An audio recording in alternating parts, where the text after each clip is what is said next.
সহিহ মুসলিমের মধ্যে উল্লেখ, নাহা রাসূলুল্লাহ সাল্লাল্লাহু আলাইহি ওয়াসাল্লাম আইয়ুজাসসাসা আল কবর ওয়া আইয়ুকআদা আলাইহি ওয়া আইয়ুবনা আলাইহি, রাওয়াহু মুসলিম। নবী করিম সাল্লাল্লাহু আলাইহি ওয়াসাল্লাম কবরকে চুনকাম করতে, কবরের মধ্যে বিভিন্ন রং বেরং বা চুনকাম এগুলি করতে নিষেধ করেছেন। প্রিয় নবীজি কবরের উপরে বসতে নিষেধ করেছেন। আল্লাহ রসুল কবর পাকা করতে নিষেধ করেছেন। এই হাদিস সহিহ, সঠিক হাদিস। এই যে কথাটা, এটা আবার দেখবেন কাট করে লাগাই দিছে, প্রচার করে দিছে। জালাউদ্দিন জিহাদি কইছে মাজার পাকা করা জায়েজ নাই। এইটার উপরে আবার আরেক মুরব্বী ফতোয়া দেওয়ার জন্য রেডি হবে। কি যে জালাত আছি।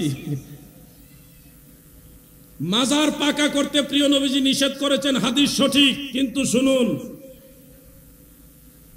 একটা হাদিস পড়লে হবে না, এই ব্যাপারে আরো হাদিস আছে। আমার কাছে কমপক্ষে 50টার উপরে হাদিস আছে মাজার পাকা করার পক্ষে। আপনি নাজায়েজ প্রমাণ করবেন একটা বা দুইটা, না 10টা হাদিস দিয়ে নাজায়েজ প্রমাণ করবেন। আমি 50টার বেশি হাদিস দিয়ে প্রমাণ করব কবর পাকা করাও জায়েজ আছে। তাহলে কি হাদিস, এক হাদিস আরেকটার বিরুদ্ধে নাকি? হাদিসে হাদিসে কি লড়াই আছে নাকি? না, সব হাদিস স্ব স্থানে সঠিক, কিন্তু বুঝার মধ্যে ভেজাল আছে, বুঝার মধ্যে ভুল, বুঝার মধ্যে দোষ বা ত্রুটি। মনে রাখবেন, কবর পাকা করতে দয়াল নবীজি নিষেধ করেছেন, এটা সত্য। আবার কবর পাকা নবীজিও করেছেন, সাহাবাই কারাম করেছেন।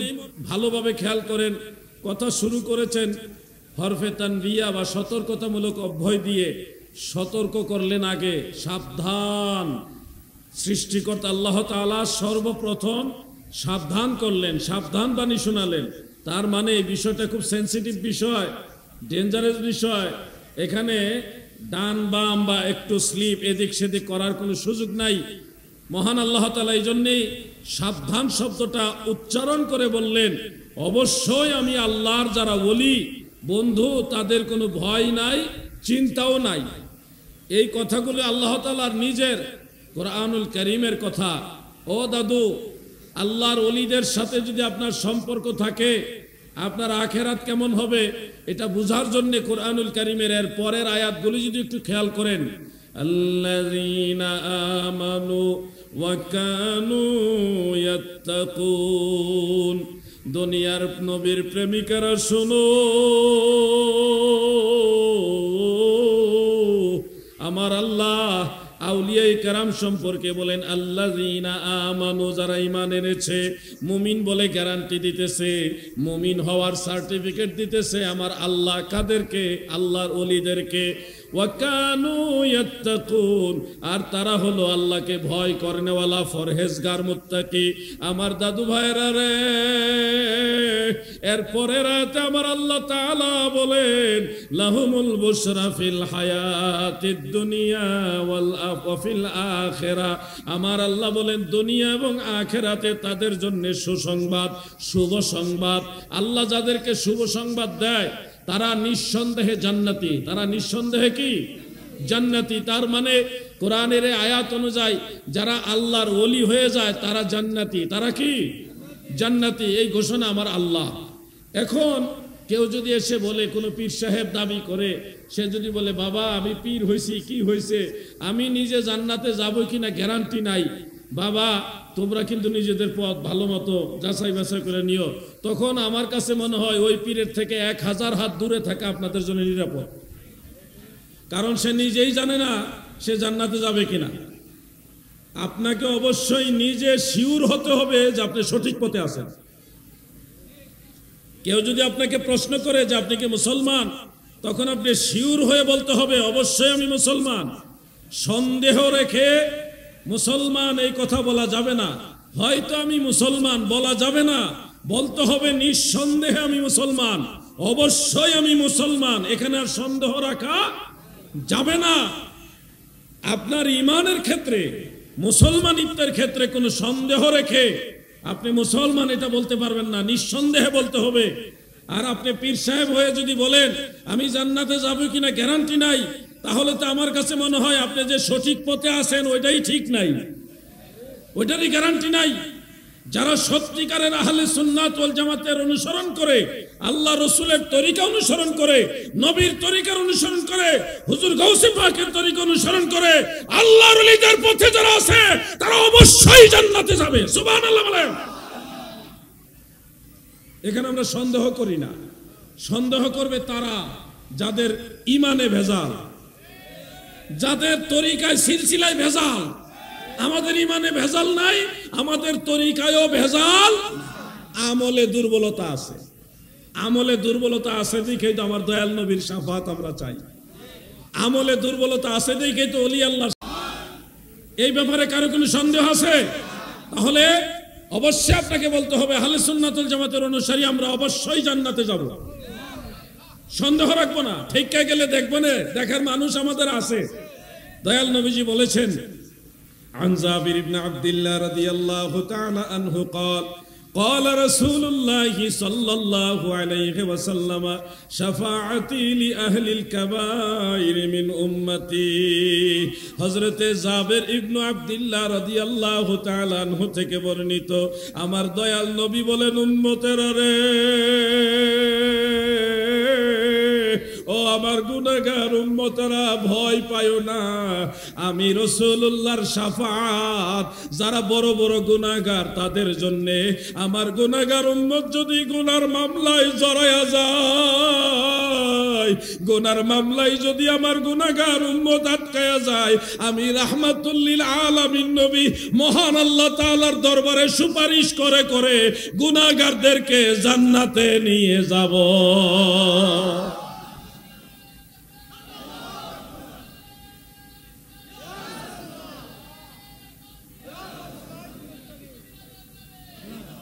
আহলে সুন্নাত ওয়াল জামাত আসল স্লোগানই হারায় দেন আপনারা, ভুলে যান।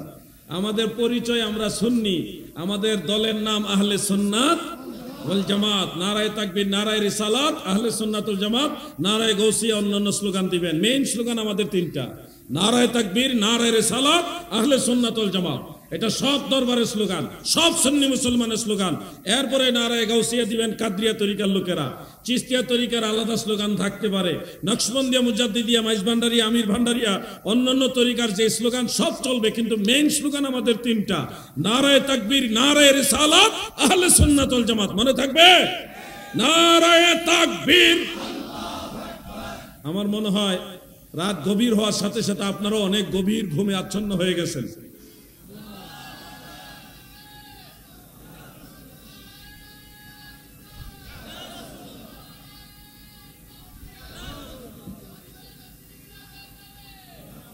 কাজী নজরুল ইসলাম বলেন, কাজী নজরুল ইসলাম বলেন, গুনাহগার ভয় নাহি আর মাফি নিবার, আজকে মহাদিন এসেছেন সেই মুহাম্মদ মুস্তাফা, ওই রাসূলে করিম। গুনাহগার ভয় নাহি আর মাফি নিবার, আজকে মহাদিন। কাজী নজরুল ইসলাম মিলাদুন নবী সাল্লাল্লাহু আলাইহি সাল্লাম উপলক্ষে এই গজলটা লিখছেন। মানে আমাদের দরদি নবী, বান্ধব নবী, নাজাতের নবী, মুক্তির নবী, দয়ার নবী, মায়ার নবী দুনিয়াতে এসেছে। দুনিয়ার যত পাপী তাপী গুনাহগার আছো, তোমরা ভয় পাও না। রহমতের নবীর সেই ঝান্ডা হাতে নাও, নবীর অনুসরণ করো, আল্লাহর রাসূল তোমাদেরকে জান্নাতে নিয়ে যাবে। সুবহানাল্লাহ। এজন্য ভয় পাবেন না। ভয় পাবে তারা যারা সঠিক পথে আছে কিনা সন্দেহ রাখে, যাদের ইমানে ভেজাল, তারা ভয় পাবে। আমাদের ভয় নাই। আমরা চেষ্টা করব বেশি বেশি আমল করার। আমাদের লাইন ঠিক আছে, আমাদের আকীদা সঠিক, আমল করার চেষ্টা করব। যত বেশি আমল করবেন, নূরুন আলা নূর, তত তাড়াতাড়ি নাজাত পেয়ে যাবেন। আর ওনারা বিশাল আমলওয়ালা হবে, পাহাড় পর্বত সম পরিমাণ, সমুদ্রের পানি পরিমাণ, কিংবা তারকারাজির সম পরিমাণ নেকি করবে, কিন্তু ইমানের মামলায় ভেজাল থাকার কারণে আমিলাতুন নাসিবাতুন তাসলা নারান হামিয়া, এই পর্বত সম, আকাশের তারকারাজি সম বিশাল সওয়াবের ঘাটতি সুদ্ধা তাদেরকে জাহান্নামে ফেলে দিবে। এজন্য আমাদের নবী দরকার, আমাদের ঈমান দরকার, আমাদের আকীদা দরকার, সাথে আমল দরকার। আমরা শুধু আমল লইয়া দৌড়াই না, আমরা আগে ঈমানের পিছনে দৌড়াই, সাথে নেক আমল করি, ঠিক কিনা? প্রিয় ভাই আমার কথাগুলি প্রথম শুনলে মনে হবে কড়া কথা বলতেছি, পরে দেখবেন বুঝে পড়ে গেছে। আমাদের নাজাতের ব্যবস্থা আল্লাহ তাআলা করে দিয়েছেন। আপনি এখানে 1 ঘন্টা বসে থাকা কতটুকু নেকি পাবেন? সারা রাত দাঁড়ায় নফল নামাজ পড়লে, তাহাজ্জুদ নামাজ পড়লে, সারা রাত তাহাজ্জুদ নামাজ পড়লে যে সওয়াব, আপনি এখানে 1 ঘন্টা বসে যদি কোরআন হাদিসের কথা শুনেন, এর চেয়ে বেশি সওয়াব। আপনাকে বাঁচাইবার ব্যবস্থা তো আল্লাহর হাবিব করে দিছে, আপনাকে বাঁচাইবার ব্যবস্থা করে দিছে। সারা রাত দাঁড়িয়ে নফল বন্দি মানে তাহাজ্জুদ নামাজ পড়ার চেয়ে বেশি নাকি আপনার কোরআনের মাহফিলে, নবীর হাদিসের মাহফিলে বসে থাকা। নাজাতের ব্যবস্থা আছে। আল্লাহর ওলিদের দরবারে যান, এমন কিছু জিনিস আপনাকে শিখাই দিবে, যেমন ছোট্ট একটা দোয়া, লা হাওলা ওয়ালা কুওয়াতা ইল্লা বিল্লাহ। পারেননি? আওয়াজে বোঝা যায় অনেকে পারে না। তুমি পারো? লা হাওলা ওয়ালা কুওয়াতা ইল্লা বিল্লাহ পারোনি? পারো, মাশাআল্লাহ। এইটা যদি একবার পড়েন, আল্লাহ তাআলা কি করে জান্নাতের মধ্যে একটা গাছ লাগায় দেয় আপনার নামে। ওই গাছ কিয়ামত পর্যন্ত জিকির করবে।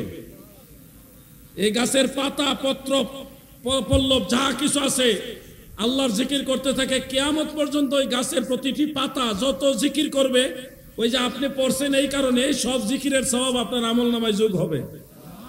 এইভাবে আল্লাহ আপনাকে বাঁচাবে। কিন্তু আপনাকে শর্ত দেওয়া হয়েছে, আপনি ঈমানের পথে থাকতে হবে, মানে সুন্নি হয়ে থাকতে হবে, ওয়াহাবি হলে হবে না। নে ওয়াহাবি ভালা না, সুন্নি হইয়া থাইকো। আমাদের এক কুদরতি ভাই আছে, খুব সুন্দর বলতে পারে এটা। লাইন ঠিক রাখেন, বাঁচার রাস্তা আপনার আছে, কিন্তু বেলাইনে যাবেন, কাজ হবে না। নে ভাই আমার, ওলি আল্লাহদের দরবারে গেলে এমন কিছু জিনিস আপনাকে শিখাবে, সূত্র, ওই সূত্র শিখিয়ে দিবে, সমাধান রাস্তা অটোমেটিক আপনি পেয়ে যাবেন সূত্র মোতাবেক। সূত্রের বাইরে চললে কাজ হবে না। আমার ভাইয়েরা গভীর মনোযোগ। ওলি আল্লাহর দরবারে কেন যাই? আল্লাহর ওলিদের কাছে গিয়ে এত কেন বসে থাকি, এত পীর ধরি কেন? অনেকেই অনেক ধরনের কথা মন্তব্য করে থাকেন। শোনো, তুমি কাবা ঘরে যাও, আমরাও কাবা ঘরে গিয়েছি, কাবা ঘরে চুমা খেয়েছি, কাবার গিলাফে চুমা খেয়েছি, কত যুদ্ধ করছি কাবা ঘরের গিলাফে চুম্বন খাওয়ার জন্যে, কাবা ঘরের পাথরের মধ্যে চুমা দেওয়ার জন্যে। কি যে ঠেলা ধাক্কা! আর হাজরে আসওয়াদ কালো পাথরে চুমা দিতে গেলে তো এক ধরনের লড়াই করা লাগে, লড়াই করতে হয়। এমনকি ঘন্টার পর ঘন্টা সেখানে ধাক্কা ধাক্কি কইরা তারপরে ওই পাথরে চুমা দিতে হয়, হাজরে আসওয়াদ পাথরে। আমি বলতে চাই, চট্টগ্রামের নবীর প্রেমিকেরা গো,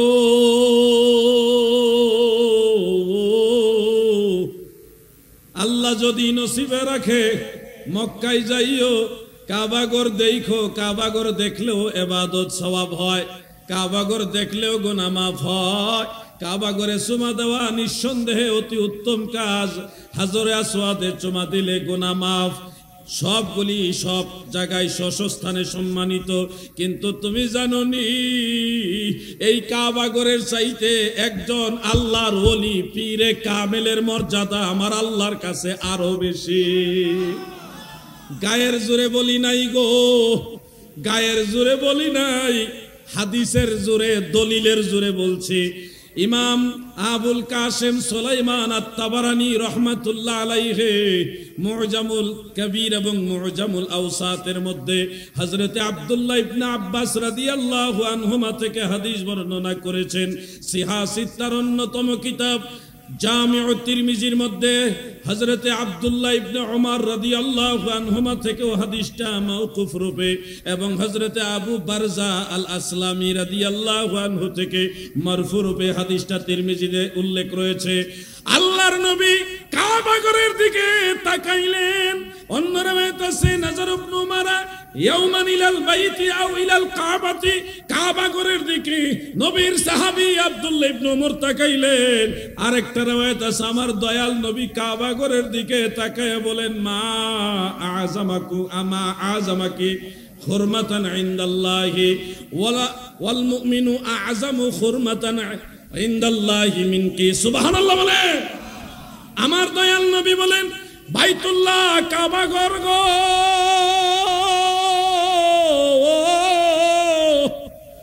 কি মহান তোমার সম্মান, কি বড় তোমার ইজ্জত আমার আল্লাহর কাছে। ওয়াল মুমিনু আযমু খুরমাতান ইনদাল্লাহি মিনকি, কিন্তু ও বাইতুল্লাহ, ও কাবা, তুমি শুনো, তুমি বাইতুল্লাহ শরীফের চাইতে, তুমি কাবা ঘরের চাইতে একজন মুমিনে কামিল, একজন আল্লাহর ওলির সম্মান, মর্যাদা, ইজ্জত আমার আল্লাহর কাছে আরো বেশি। এই জন্যে কামেল মুকাম্মেল মুর্শিদের কাছে যাইও, তাদের চেহারার দিকে তাকাইও। এই জমিনে আমার দয়াল নবীর হাদিস দ্বারা প্রমাণিত, এই জমিনে 5টা জিনিসের দিকে তাকাইলেই ইবাদত হয়। একটা তো বলে দিলাম, কাবা ঘরের দিকে তাকাইলে ইবাদত। আর দ্বিতীয়টা হলো কোরআন শরীফের দিকে, কালামুল্লাহ শরীফের দিকে তাকাইলেই ইবাদত। তৃতীয়টা হলো মা জননীর চেহারার দিকে তাকাইলে ইবাদত। বরং ইমাম বাইহাকি রাহমাতুল্লাহ আলাইহি শুআবুল ঈমানের মধ্যে হযরত ইবনে আব্বাস রাদিয়াল্লাহু আনহুমা থেকে মারফু সূত্রে বর্ণনা করেন, আল্লাহর নবী বলেন, মায়ের চেহারার দিকে সন্তান যদি মায়ার নজরে তাকায়, আমার আল্লাহ একটা বড় হজের সওয়াব দান করে। চতুর্থটা হলো আমার দয়াল নবীজি বলেছেন, বাবার চেহারার দিকে যদি সন্তান মায়ার নজরে তাকায়, এটা ইবাদত হয়ে যায়, সওয়াবের কাজ হয়। 5 নম্বর হলো মুমিনে কামিল যারা গো, আল্লাহর ওলি যারা, তাদের চেহারার দিকে তাকাইলেও আমার আল্লাহর নবী বলেন এটা ইবাদত হয়ে যায়। কামেল মুকাম্মেল মুর্শিদের দরবারে যাইও, তাদের সোহবতে বইসো।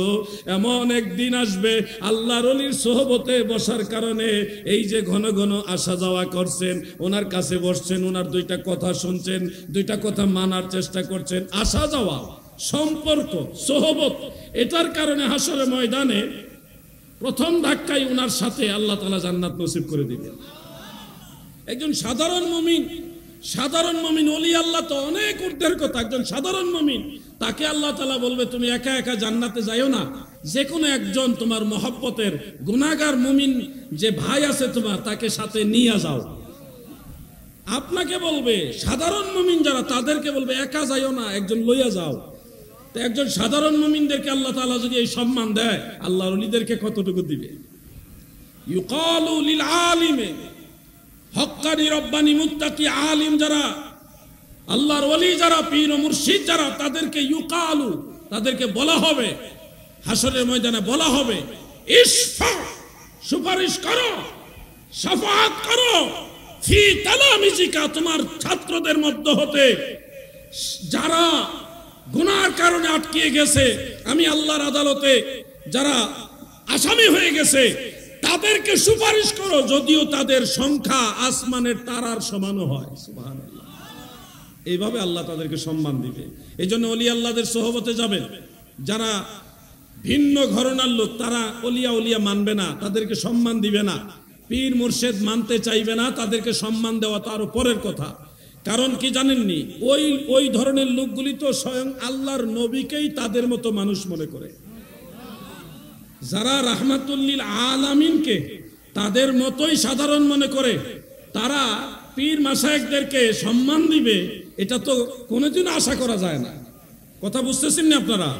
যারা সাইয়্যিদুল মুরসালিন, যিনি সমস্ত রাসূলদের সরদার, ওনাকেই সাধারণ মানুষ মনে করে, তারা পীর মাশায়েখকে সম্মান করবে, এই আশাই দুরাশা মাত্র। এদের কাছে আশা করবেন না। ইজ্জত সম্মান যেখানে যাকে করা দরকার সেটা করতে হবে। কষ্ট হইতেছে না আপনারা? কষ্ট হইতেছে? তাহলে আপনাদের একটু ব্যাটারি, একটু চার্জ দেওয়া লাগবে, ব্যাটারি চার্জ দেওয়া লাগবে। সামনে পিছনে সবাই মিলে আসেন একটু জিকির করি, লা ইলাহা ইল্লাল্লাহ। জেনারেটর অফ হয়ে যেতেছে মনে হয়।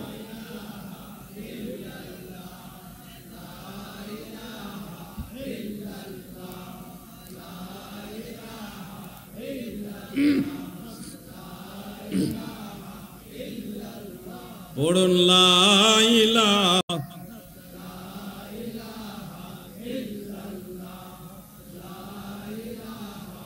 ইল্লাল্লাহ, লা ইলাহা হক লা ইলাহা মুহাম্মদ রাসূলুল হাসবি রাব্বি জাল্লাল্লাহ মা ফি কলবি পড় নূর মুহাম্মদ মাশাআল্লাহ লা ইলাহা ইল্লাল্লাহ। চা বিক্রেতা ভাই, চাওয়ালা ভাই, আপনার চা বিক্রি করলে মাহফিলে আলোচনা ডিস্টার্ব হয়, আপনি সাইডে গিয়ে বিক্রি করেন। লা ইলাহা ইল্লাল্লাহ লা ইলাহা ইল্লাল্লাহ লা ইলাহা ইল্লাল্লাহু মুহাম্মাদুর রাসূলুল্লাহ সাল্লাল্লাহু আলাইহি ওয়া আলিহি ওয়াসাল্লাম। আমার দাদু ভাইয়েরা গো, যাকে যেখানে ইজ্জত করার দরকার ওইখানে ইজ্জত করতে হবে, সম্মান দিতে হবে। আমরা শুধু মনে করি নামাজ পড়াটাই ইবাদত, রোজা রাখাটাই ইবাদত, আমরা শুধু মনে করি তাসবিহ পড়াটাই ইবাদত, কিন্তু ইবাদত আরো যে কি রকম আছে, কত রকম আছে, এটা আমাদের অনেকের জানা নাই। কুরআনুল কারীমের মধ্যে আমার আল্লাহ তাআলা বলেছেন, ওয়ালিল্লাহিল ইজ্জাতু ওয়া লিরাসূলিহি ওয়া লিল মুমিনিনা ওয়ালাকিন্নাল মুনাফিকিনা লা ইয়ালামুন। ইজ্জত আমার আল্লাহর জন্য, ইজ্জত মদিনাওয়ালার জন্য, ইজ্জত মুমিন বান্দাদের জন্য, কিন্তু মুনাফিকরা সেই ইজ্জত বুঝে না। এটা কোরআনের আয়াত, সূরা মুনাফিকুনের 8 নম্বর আয়াত।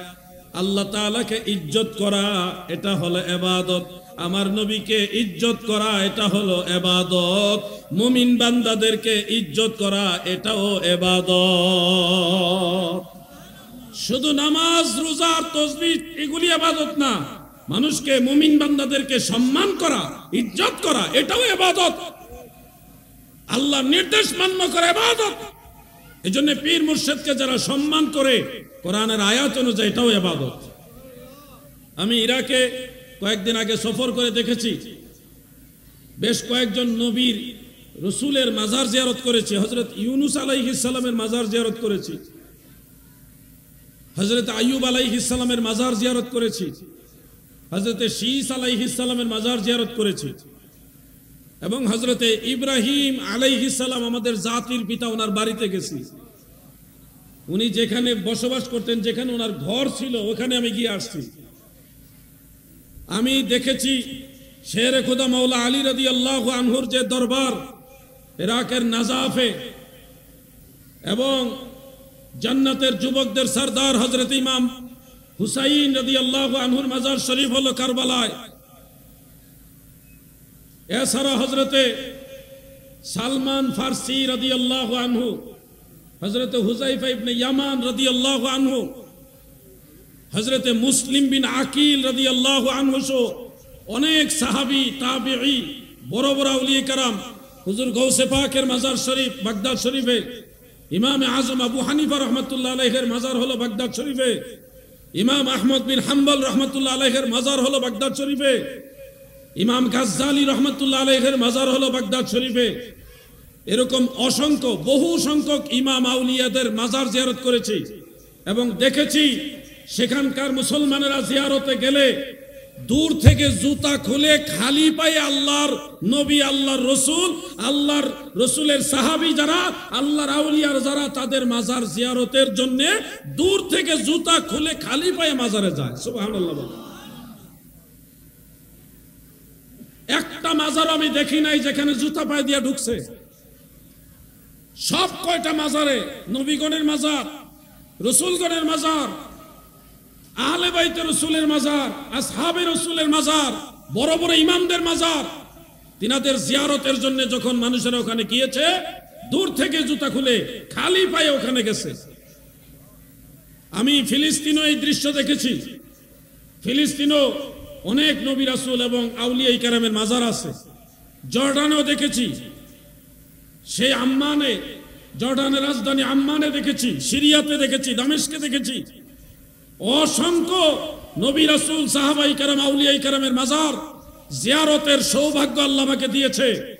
আমি দেখেছি আরব বিশ্বের মুসলমানেরা জিয়ারতের জন্য যখন সেই মাজার সমূহের মধ্যে প্রবেশ করে, দূর থেকে জুতা খুলে, সেখানে জুতা রাখার আলাদা বক্স আছে, বক্সের মধ্যে আমানত রেখে তারপর ওনারা খালি পায়ে জিয়ারতে যায়।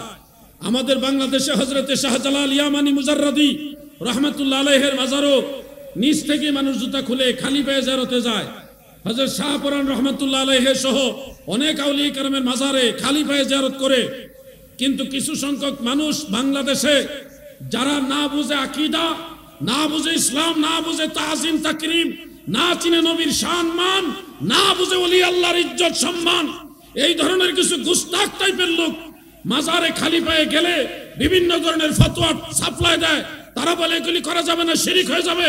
মাজারে খালি পায়ে গেলে শিরিক হয়ে যায়, এটা নাকি ভণ্ডামি হয়ে যায়।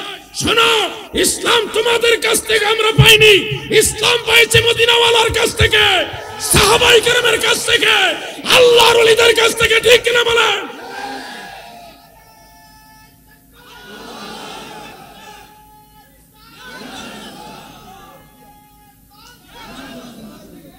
যারা আজকে মাজার ভাঙতেছেন, ওলি আল্লাহর বিরুদ্ধে কথা বলছেন, আমরা দেখেছি তারা তাদের নিজের শিক্ষক যারা, উস্তাদ যারা, যাদের কাছ থেকে লেখাপড়া করেছে, সেই উস্তাদদেরকে পর্যন্ত জুতার মালা পরিয়েছে, বেইজ্জতি করেছে, অসম্মান করেছে। এরা কখনো মেধাবী হতে পারে না, এগুলি জাতীয় গাধা। যারা তাদের উস্তাদকে সম্মান করতে জানে না, এরা কিসের মেধাবী? যারা নিজের উস্তাদকে সম্মান করে না, তারা কখনো ওলি আল্লাহকে সম্মান করবে না। এবং তারা খবর নিয়ে দেখবেন, এই সমস্ত সন্তান যারা উস্তাদের গলায় জুতার মালা পরিয়েছে, যার কাছে ক্লাসে লেখাপড়া করেছে, যিনি তাকে পড়াইছে, তাকে জুতার মালা পরিয়েছে, এই সন্তান কোশ্চিন কালেও তার মা বাবার প্রতি শ্রদ্ধাশীল হতে পারে না। আদব যার মধ্যে নাই, তার দুনিয়া আখিরাত বরবাদ। আদব যার মধ্যে থাকবে না, সে কোশ্চিন কালেও সফল কাম হবে। আমার আল্লাহ বলেছেন, ইজ্জত ওয়ালিল্লাহিল ইজ্জাতু ওয়ালিরাসূলিহি ওয়ালিল মুমিনিনা ওয়ালাকিন্নাল মুনাফিকিনা লা ইয়ালামুন। ইজ্জত যারা বুঝে না গো, সম্মান যারা বুঝে না, আমার আল্লাহ বলেছে তারা হলো মুনাফিক। তারা কি? এই জন্য মা বাবারে সম্মান করতে হবে, মুরব্বীদেরকে সম্মান করতে হবে, উস্তাদকে সম্মান করতে হবে। হবে কিনা বলেন? ওলিয়া উলিয়া পীর ও মুর্শিদকে সম্মান করতে হবে। সব সম্মানের ঊর্ধ্বে আমার দয়াল নবীকে সম্মান করতে হবে।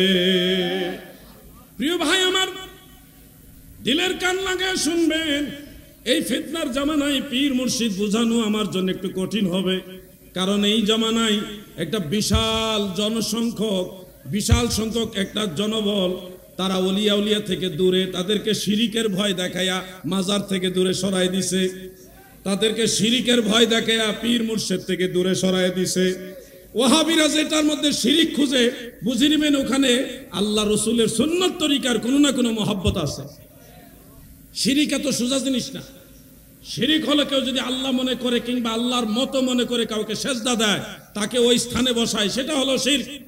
আমরা দেখেছি মাজার ভাঙতেছে, আল্লাহর ওলিদের মাজার ভাঙতেছে, মাজারের মধ্যে আল্লাহর কুরআন আগুন দিয়ে জ্বালায় দিচ্ছে, আবার ওইদিকে মূর্তি পাহারা দিচ্ছে। এটা কিসের ইসলাম? এটা কোনো ইসলাম না। সব ধর্মের লোক যার যার ধর্ম স্বাধীনভাবে পালন করবে, এটা আমরা সমর্থন করি। বাংলাদেশ সরকারের পক্ষ থেকে প্রশাসনিকভাবে তাদেরকে নিরাপত্তা দেওয়া হবে, অবশ্যই আমরা সমর্থন করি। কিন্তু যারা একদিকে মাজার ভাঙে, নিজের ধর্মের বুজুর্গ যারা, ধর্ম প্রচারক যারা, তাদের মাজার ভেঙে ফেলতেছে, আরেকদিকে মূর্তি পাহারা দেয়, এটা আসলে পাহারা না, এটা ভোটের জন্য, ক্ষমতা পাওয়ার জন্য। এরা সুযোগ পাইলে কোন ধর্মের মূর্তি রাখবে না, সব ধর্মের মানুষকে হত্যা করবে। ঠিক কিনা বলেন? সুযোগ সন্ধানী, ক্ষমতার জন্য, অন্য কিছু না। মাজার ভাঙ্গে বলে শিরিকের আড্ডা, ওখানে শিরিক হয়। তাহলে মূর্তি যেখানে রাখা হয় ওখানে ইবাদত হয়? অনেকগুলি কোরআন শরীফ আগুন দিয়ে জ্বালাই দিছে, অনেকগুলো, প্রায় 15-20টা কোরআন শরীফ জ্বালাই দিছে। আমি পিকচার পাইলাম, ছবি পাইলাম, কোরআন শরীফ আগুন দিয়ে জ্বালাই দিচ্ছে। কোথায়? ওই যে মাজারে জিয়ারত করতে গিয়ে অনেকে কোরআন শরীফ পড়ে না, এই কোরআন শরীফ সহ মাজার জ্বালাই দিচ্ছে। কোরআন শরীফ তাদের কাছে নিরাপদ না। এই জন্য বলি সচেতন হতে হবে। আমার কথা একটু করা, সত্য কথা বললে একটু বিষ লাগবে, কিন্তু পরে দেখবেন এইটাই ঠিক। আমরা ওলি আল্লাহ মানি কিনা? সবাই বলেন ওলি আল্লাহ মানি কিনা? খুব মনোযোগ। একটা লোক ছিলে শাহপরান রহমাতুল্লাহ আলাইহির মাজারে, পাগল, লম্বা লম্বা চুল রাখছে, জানি না তার আমল আখলাক কিরকম। তাকে এমন ভাবে হত্যা করেছে, মাজারের ভিতরে মেরে ফেলছে। মানুষ মারা কি কোনো ধর্মের মধ্যে পড়ে? এরপরে হসপিটালে নিছে। হসপিটালে নেওয়ার পরে প্রশাসনের নিয়ন্ত্রণে তার গার্জিয়ান খোঁজা হচ্ছে লাশটা নেওয়ার জন্য, লাশ হস্তান্তর করার জন্য গার্জিয়ান খুঁজতেছে।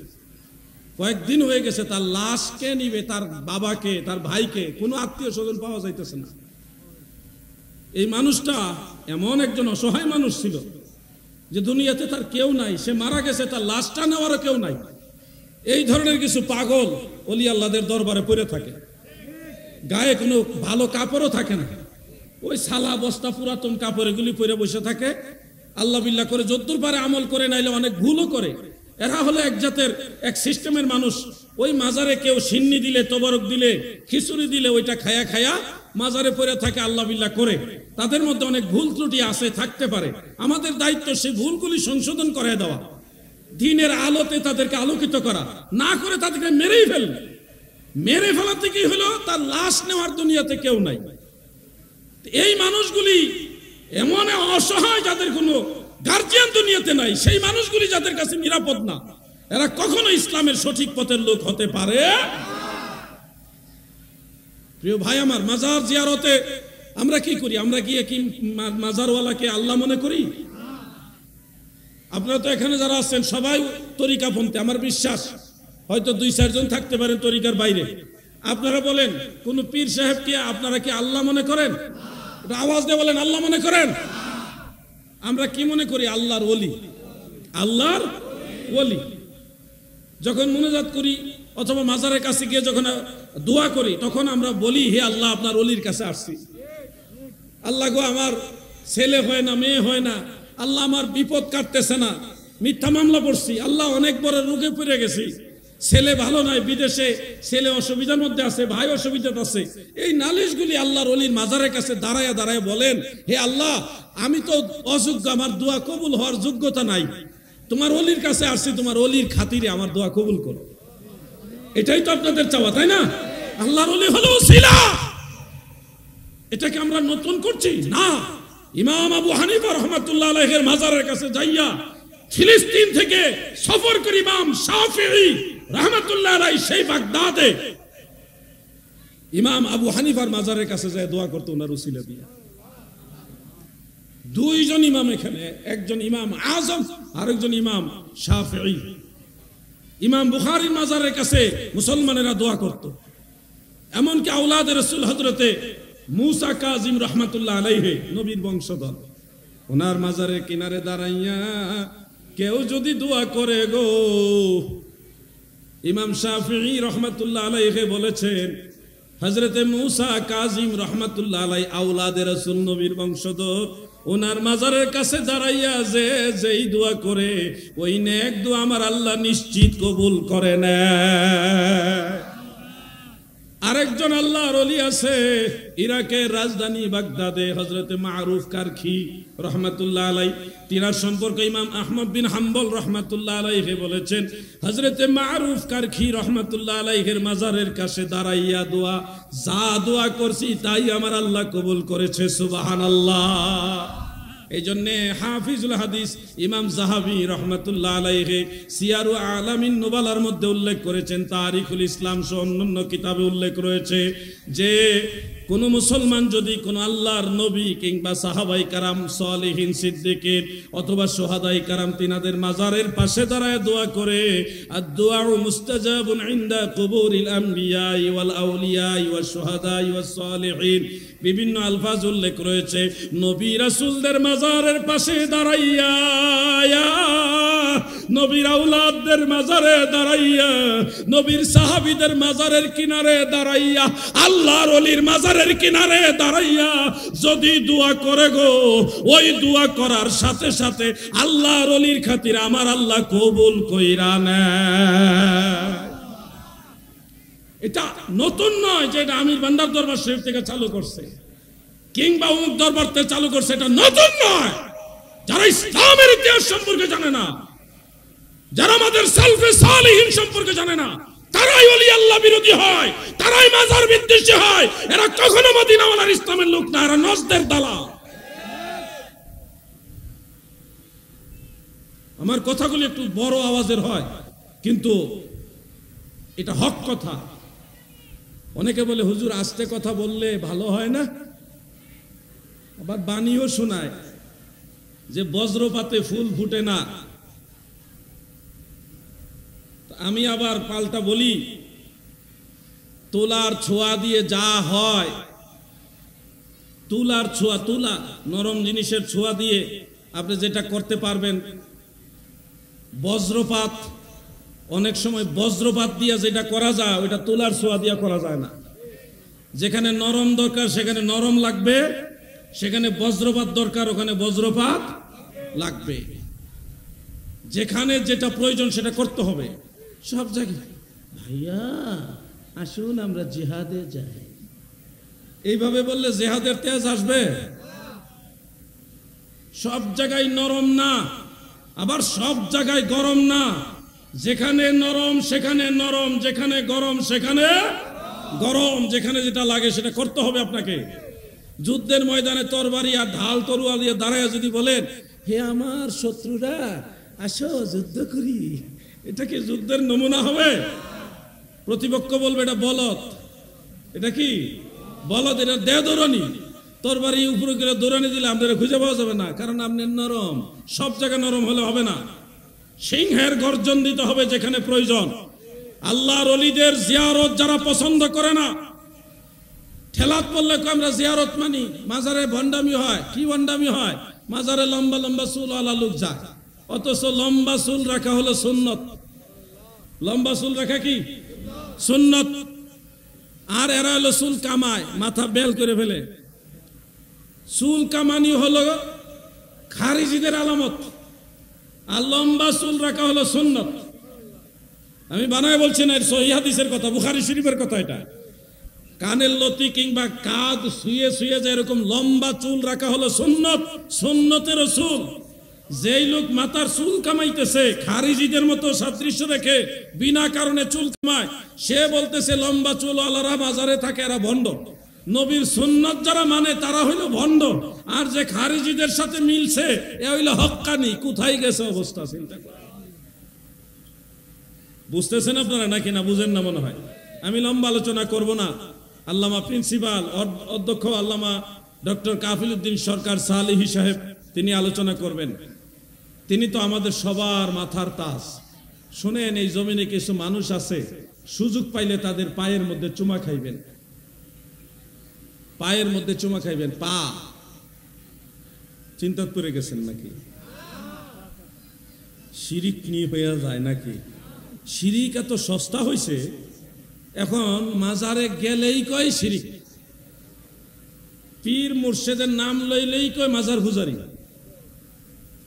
মাজারের পক্ষে কথা বললেই মাজার পূজারি, পীর আউলিয়ার পক্ষে কথা বললে আপনি মাজার পূজারি। মানে গণহারে এখন তারা পূজা বলে।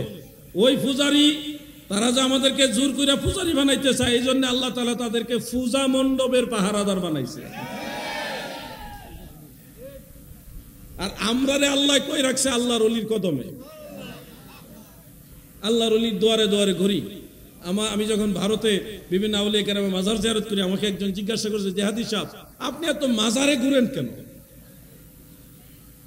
আমাকে সোশ্যাল মিডিয়াতে অনেকে জিজ্ঞাসা করে যে হাদি সাহেব আপনি এত মাজারে যান কেন?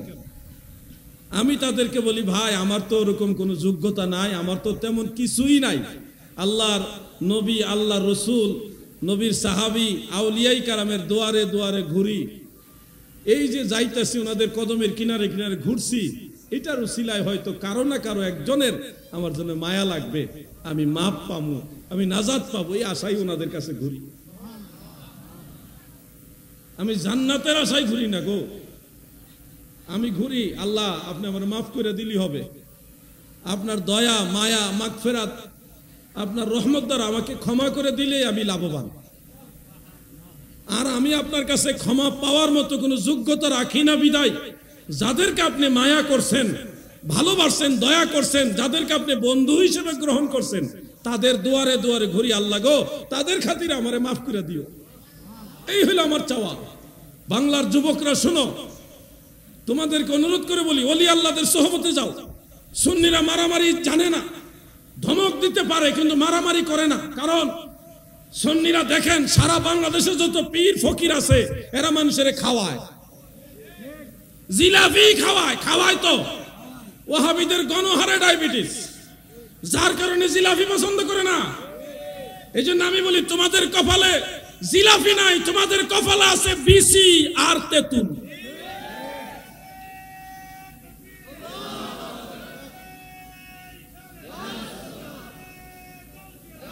বিসি খাওয়া জায়েজ বানাইছে, খাওয়া জায়েজ বানাইছে এই ওয়াহাবির হুজুররা।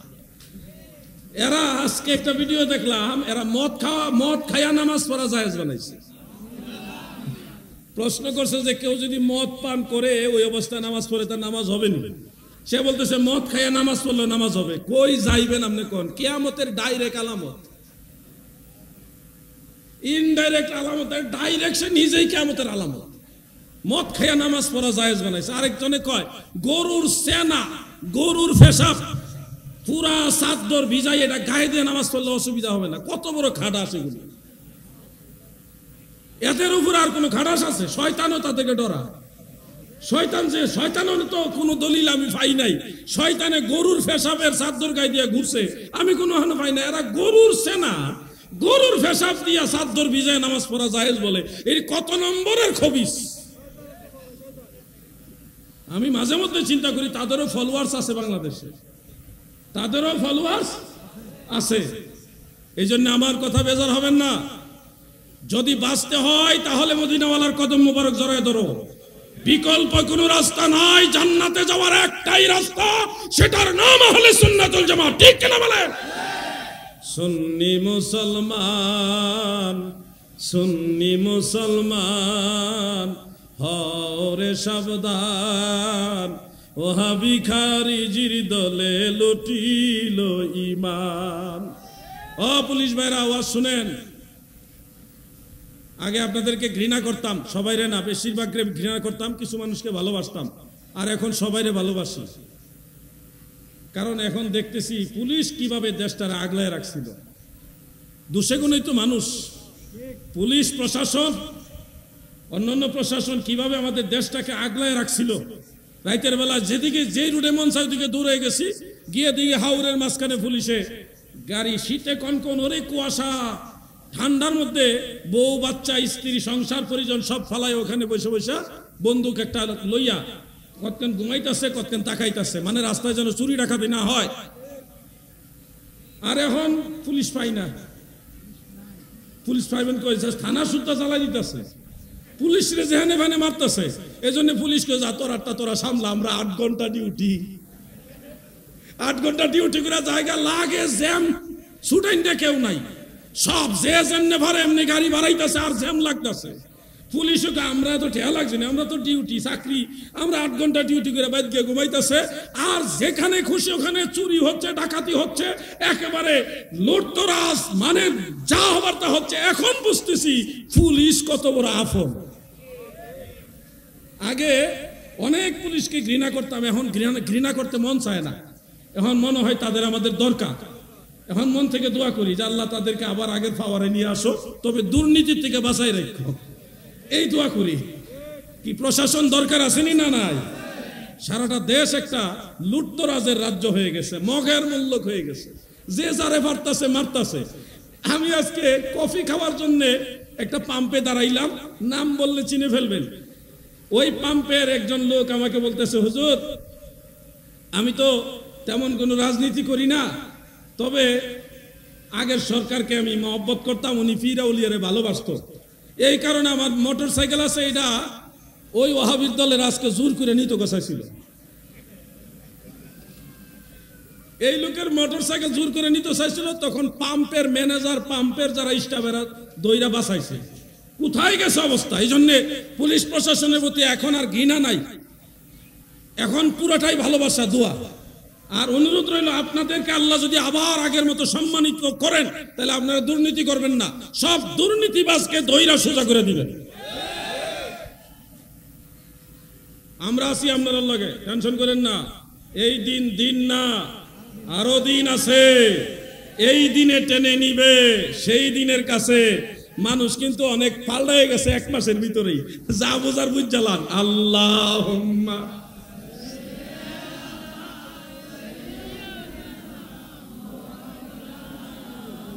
মুহাম্মদ ওয়া আলা আলি।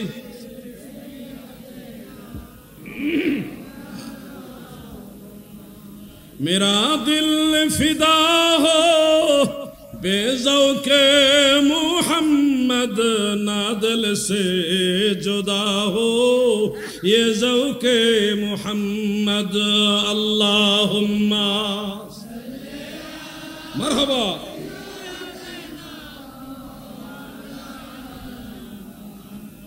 वा अला अली सय्यिदिना।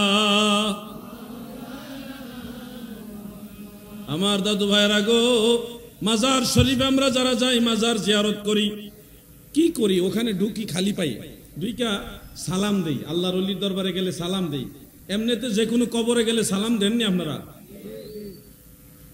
মনে হয় না। কেমনে সালাম দেন কোন? আসসালামু আলাইকুম ইয়া হালাল কুবুর, ইয়া আহলাল কুবুর, ইয়া আহলাল কুবুর। অনেকে আবার সালাম দেয় ইয়া হালাল কুবুর, ইয়া হালাল কবর বলে। ইয়া আহলাল কুবুর, কবর না, কুবুর, শুদ্ধ করে নেবেন কিছু জিনিস। ইয়া আহলাল কুবুর, হে কবর সমূহের বাসিন্দারা, তোমাদের প্রতি আমার সালাম। আসসালামু আলাইকুম ইয়া আহলাল কুবুর, এই জিনিসটা আমরা যেন সবাই খেয়াল করি। কবরবাসীকে সালাম দেবেন। আল্লাহর ওলির দরবারে গেলে আমরা একটু ভিন্নভাবে সালাম দিই। আসসালামু আলাইকুম ইয়া আউলিয়া আল্লাহ, অথবা আসসালামু আলাইকুম ইয়া আরওয়াহাল আকদাস, হে পবিত্র আত্মাসমূহ, আপনাদের উপর আমার সালাম। বিভিন্ন আলফাজে দেন, তবে হাদিস শরীফে যেভাবে আছে ওইভাবে আপনারা দিবেন, অন্যভাবে দেওয়া নিষেধ না। আল্লাহর ওলিদেরকে সালাম দেই। এরপরে সম্ভব হলে সূরা ফাতিহা, সূরা ইখলাস, অন্যান্য সূরা দোয়া দরুদ কইরা আল্লাহর ওলির মাজারের কাছে বসে হোক, অনেকে দাঁড়ায়া কিছুক্ষণ কোরআন শরীফ পড়ে, অথবা না পড়ে ওখানে দোয়া করে। দোয়া করার সময় আমরা যারা মাযহাবপন্থী, তরিকাপন্থী, সুন্নি মনা যারা, আমরা কবরস্থানের দিকে ফিরে দোয়া করি, কিংবা আল্লাহর ওলির মাজারের দিকে ফিরে দোয়া করি। এক্ষেত্রে আমাদের কিছু ভাইয়েরা দ্বিমত পোষণ করেন। ওনারা বলে এই পশ্চিম দিকে ফিরে দোয়া করো, কবরের দিকে ফিরে দোয়া করা যাবে না, শিরক। আমাদের মেহমান আসছে নাকি? নারায়ে তাকবীর, নারায়ে রিসালাত, আহলে সুন্নাত ওয়াল জামাত, মেহমান বৃন্দের আগমন। নাম জানি না, গণহারে কয়ে দিলাম, মেহমান বৃন্দের আগমন। নারায়ে তাকবীর, নারায়ে রিসালাত, আহলে সুন্নাত ওয়াল জামাত। আমার ভাইরা, দাদু ভাইরা, গভীর মনোযোগ। মেহমানরা আসছে না, একটু বসুক, আমরা সবাই মিলে একটু জিকির করি, ব্যাটারিটা চার্জ হোক। কি ঠিক আছে না?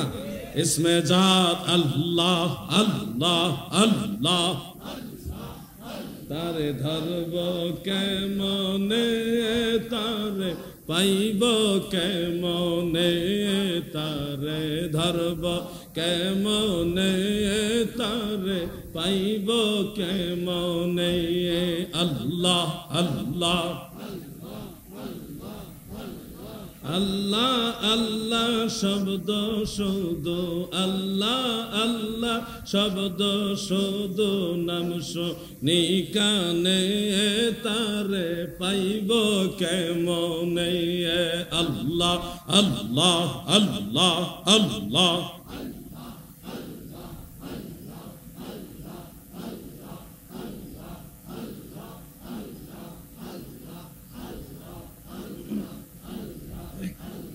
লা ইলাহা ইল্লাল্লাহু মুহাম্মাদুর রাসূলুল্লাহ সাল্লাল্লাহু আলাইহি ওয়াসাল্লাম। আমার দাদু ভাইরা গভীর মনোযোগ দিয়ে শুনবেন। আসলে তরিকতের আলোচনা এখন করি না, তরিকতের আলোচনার গভীর যে মজলিস, সেই মজলিস এখন পাই না, আগের মতো পাই না গো। তারপরও পুরোপুরি করতে পারি না, কিছু কিছু বলি তা এটাও বোঝার মতো ক্যাপাসিটি অনেকের নাই। শিরিকের ফতোয়া লাগাই দিবে আপনাকে, আপনাকে ভণ্ড বানাই দিবে, মাজার পূজারি বানাই দিবে। কথা বলতে দেরি হবে, আপনাকে মাজার পূজারি বলতে দেরি হবে না, ভয় দেখাই দিবে আপনাকে। শোনো, মুসলমানের জন্য সুন্নত তরিকা, মুস্তাহাব পর্যায়ের সুন্নত তরিকা হলো কোন আল্লাহর ওলির মাজারে জিয়ারতের পরে কিংবা কোন কবরস্থানে জিয়ারতের পরে সে চাইলে কবরস্থান বা মাজারের দিকে ফিরে দোয়া করবে। এটাই হানাফি মাযহাবের রায়। মারহাবা বলেন, এটা সুন্নাত। কেউ যদি কিবলামুখী হয়ে দোয়া করে সেটা নিষেধ না, কিন্তু কেউ যদি কবরস্থান মাজারের দিকে ফিরে দোয়া করে এটারও দলিল আছে, এটাও সুন্নাত। বলবেন দলিল কি? দলিল হলো হেদায়াত শরাফাতুল কাদিরের মধ্যে ইমাম কামাল উদ্দিন ইবনুল হামাম রাহমাতুল্লাহ আলাইহি জিয়ারতের ক্ষেত্রে মুস্তাকবিলাল কিবলা, কিবলামুখী হয়ে পশ্চিম দিকে ফিরে দোয়া করা এই মাসআলাকে মরদুদ বলেছেন। এই মাসআলা বাতিল, বরং সহিহ হাদিস দ্বারা প্রমাণিত হলো মুস্তাকবিলাল কবর, কবরের দিকে মাজারের দিকে ফিরে দোয়া করা মুস্তাহাব, জায়েজ জায়েজ জায়েজ। মোটেও লেখাপড়া নাই, শুধু ফতোয়া সাপ্লাই দিচ্ছে, বেদাতি, ভণ্ড, মাজার পূজারি। কিতাবুল আন্দাজ, দলিল হলো তাদের কিতাবুল আন্দাজ। প্রিয় ভাই আমার, বেজার হচ্ছেন নাকি? 100% শিওর ঘুমায় নাই, 100% শিওর তারা ঘুমায় নাই। আবার যারা হাত উঠায় নাই তারা আরো বেশি ঘুমাইছে না, তারা বেশি সতর্ক। তো যারা হাত উঠাইছে চিন্তা করছে হাত না উঠাইলে যদি ঠইকে যায় আমি আগে জিতমু, কই হাত উঠাই দিছে আর কি। সব সময় জিতা যায় না, অনেক সময় হারতে হয়। আমরা সবাই একটু সচেতন হই, মনোযোগ দিয়ে শুনেন। মাজারে এরপর আর কি করে যায়া অনেক সময় ধুলাবালি নেন, ধুলাবালিটা নিয়ে মাথায় মুখে বুকে এইভাবে মালিশ করেন, তাই না? কি ঘুমাই রয়েছেন না আপনারা? আপনারা হয়তো ভাবতে পারেন মাজারের ধুলাবালি কেন নিবে মাথায়, মাজারের ধুলাবালি মুখে বুকে মালিশ করবে কেন, চুমা খাইবে কেন? আরে ভাই, স্টাডি করো, তোমার ভিতরে সেই তাজিম তাকরিম নাই। তুমি জানো আল্লাহ রাসূলের রওজা মুবারকে নবীর আশিকরা, নবীর সাহাবীরা যখন যাইতো নবীর মিম্বার শরীফে চুমা খাইতো। সুবহানাল্লাহ বলেন। দয়াল নবী সেই মিম্বার শরীফে বসেছিলেন, আমার নবীজি পর্দা করছেন, রওজা মুবারকে চলে গেছে। সাহাবীরা আগে আসলে নবীর কদম মুবারকে চুমা খাইতো, আল্লাহ রসুলের চেহারা মুবারক সরাসরি দেখতো। এখন মদিনায় যায়, নবী দেখে না, নবীজির কদম মুবারকে চুমা খাইতে পারে না। এই জন্য আমার দয়াল নবীর আদরের সাহাবারা দূরের থেকে আসলেই পাগল পারা হইয়া আমার নবীর মিম্বর শরীফের মধ্যে চুমা খাইতো। ও আমার ভাই, পাগলামি করো না, তোমরা জানোনি সাহাবীর আমার নবীরে যেইভাবে ইজ্জত করছে, এইভাবে ইজ্জত যদি তোমরা দেখতা, তোমরা সাহাবীদেরকে ভণ্ড বেদাতি বানায়া দিতা, সাহাবীদেরকে তোমরা ভণ্ড বানায় দিতা। সাহাবাই কারণ যেভাবে রাসূল পাককে ইজ্জত করছে, আল্লাহর হাবিবের প্রস্রাব মোবারক পান করে ফেলছে। একজন দুইজন সাহাবী না, বেশ কয়েকজন সাহাবী। মাদারুন নবুয়্যত উল্লেখ, আল্লাহর রাসূলের রওজা মুবারকের ধুলাবালি চুম্বন করা বা নবীজির মিম্বর শরীফ চুম্বন করা এটা তো সাধারণ বিষয়। নবীজির প্রস্রাব মোবারক পান করে ফেলেছে,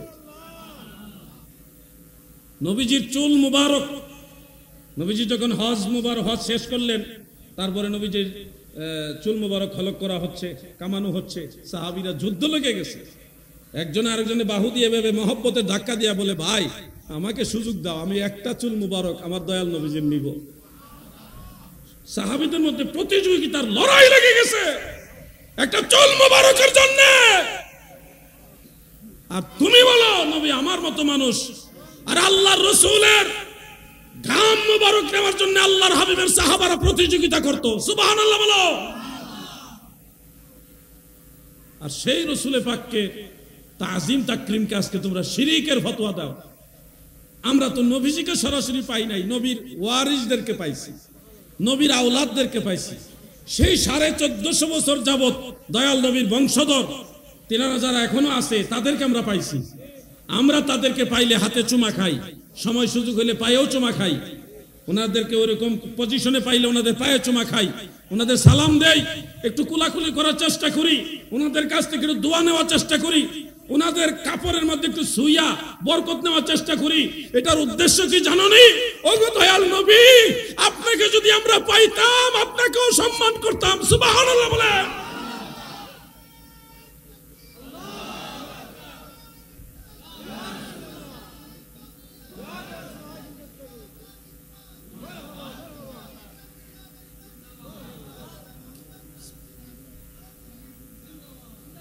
লেগে গেছে আহলে সুন্নাত ওয়াল জামাত। এখানে আল্লাহর ওলির দরবার, আমার নাম বলবেন না। এখানে হুজুর গৌসুল আজম মাইজ ভান্ডারী এবং আমির ভান্ডারী হুজুর কেবলার নাম বলবে, ওনাদের স্লোগান হবে। এখানে আমাদের স্লোগান না। আল্লাহর ওলির দরবারের মিসকিন আমরা, এখানে আমরা কিছু ওনাদের উসিলায় পাওয়ার আশায় আসছি। এখানে ওনাদের দরবারে আমাদের নামে স্লোগান দিবেন না, অন্য জায়গায় দিতে পারেন। তো দিলেও এখানে নিষেধ বলছি না, কিন্তু আমার কাছে মনে হয় এটা আদবের মধ্যে পড়ে না, আমার ভয় লাগে।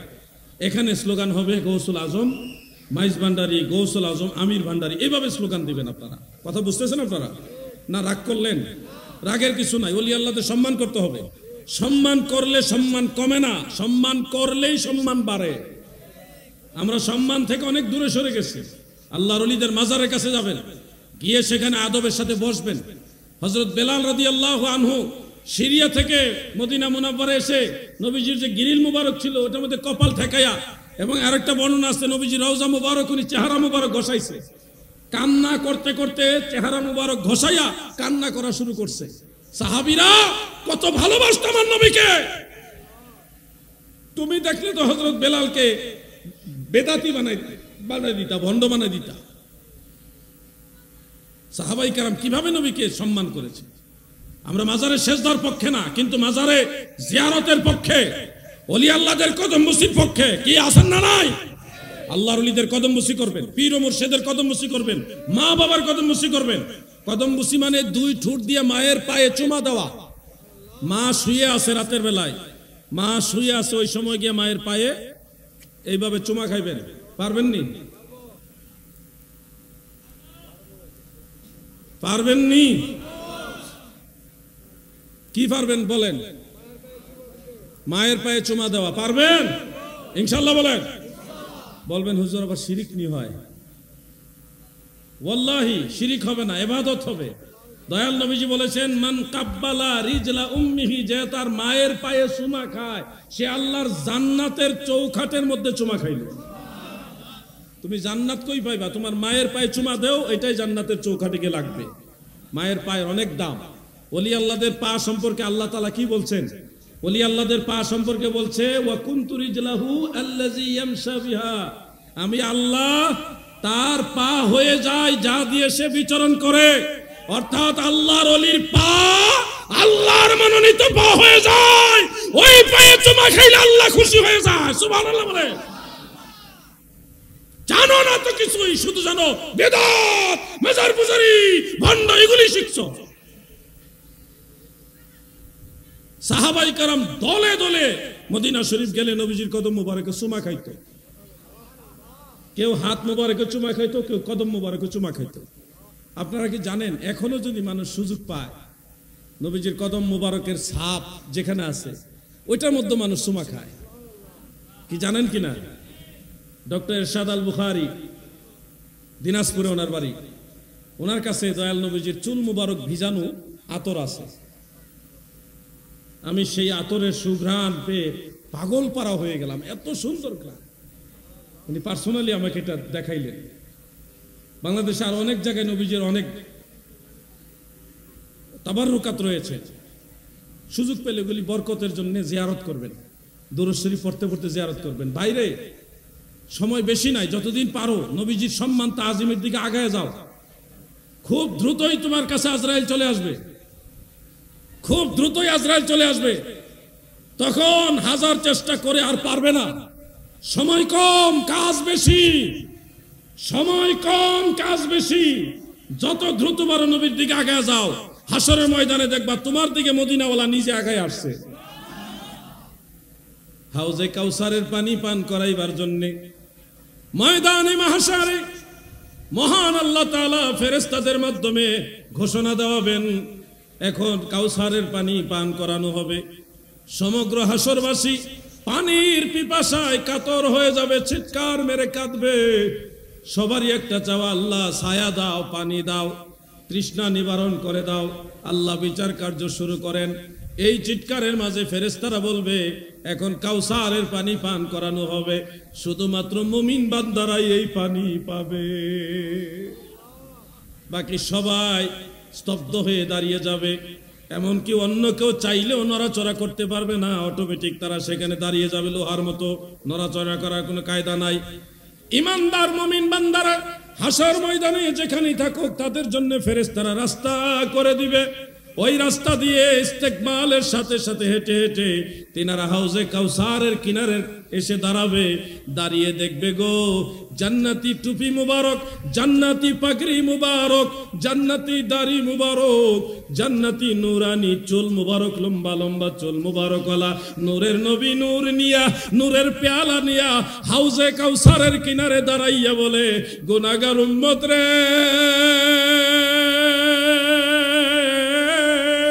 তোমাদের অনেক কষ্ট হচ্ছে, এই জন্যে আমি তোমাদের দরদি নবী কাউসারের পানি পান করাইবার জন্য আসছি। আমার নবীজির হাতে নুরানি পেয়ালা থাকবে, এমন ক্ষমতা আমার আল্লাহ নবীজিকে দিবে। এট এ টাইম অসংখ্য অগণিত লক্ষ কোটি মানুষকে একই সময়ে পানি পান করাইবে। কাউসারের পানি একবার যে পান করবে, জান্নাতে যাওয়ার আগে আর পিপাসা লাগবে না। বলছে রাতের ঘাটে নবী থাকিবেন দাঁড়াইয়া, এই পাপি তাপি উম্মতের গো